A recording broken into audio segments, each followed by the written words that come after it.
Écoutez, il y a eu une dizaine de villes qui ont été visées. Alors, on a du mal à comprendre un peu la tactique et la stratégie de l'armée américaine.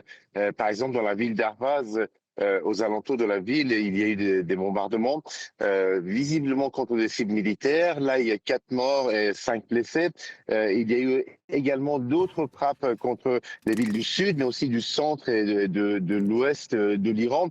Mais à chaque fois, ce sont des cibles mineurs. Par exemple, il y a quelques jours, il y a un petit pont qui a été bombardé sur une rivière asséchée. Et immédiatement, les autorités ont remplacé le pont qui avait été détruit par une route qui a été goudronnée 3 jours après. Alors, on a du mal à comprendre ce que cherchent exactement les Américains avec ces bombardements continuels, qui durent pratiquement tous les soirs, qui durent 3 ou 4 heures. Et donc, ils s'étendent sur la partie ouest de l'Iran. De leur côté, les Iraniens ripostent en frappant des bases américaines à la fois dans la région du Golfe Persique, au Koweït, à Bahreïn, mais aussi de plus en plus en Jordanie. On sait que les avions militaires américains ont été envoyés en Jordanie, tout près de la frontière avec Israël, mais aussi en Israël même.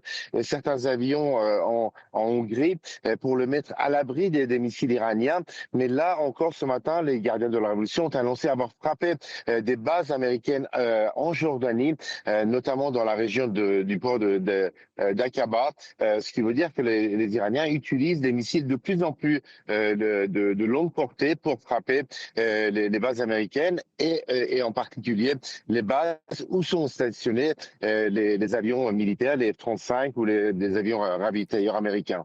La riposte iranienne continue donc visiblement Siavosh Ghazi, riposte militaire, riposte diplomatique aussi, puisque Téhéran a répliqué à Donald Trump qui a dit que, en gros, toutes les attaques menées contre les navires dans le détroit d'Ormuz seront payées par l'Iran avec des fonds gelés qui sont en possession des États-Unis, des fonds iraniens, ce à quoi Téhéran a répondu que c'était quelque chose d'irrationnel et sans précédent.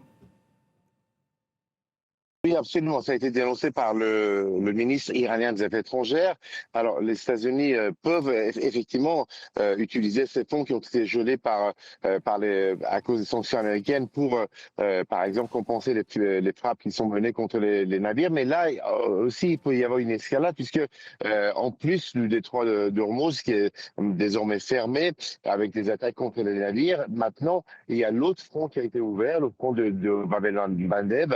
Et là, il y a un blocus qui a été imposé contre l'Arabie Saoudite, contre tous les navires israéliens, qu'ils soient militaires ou civils, ou des navires marchands. Et donc là, il peut y avoir une escalade sur ce front-là également en réaction aux déclarations du président Trump.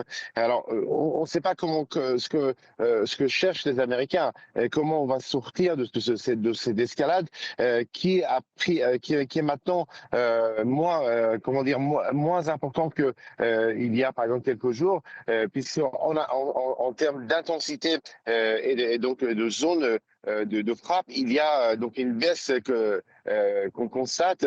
Est-ce qu'on va vers un accord, puisque le Premier ministre irakien était à Téhéran pour proposer une nouvelle médiation pour faire cesser les hostilités. Ça peut être une solution pour arrêter la guerre et les frappes de part et d'autre.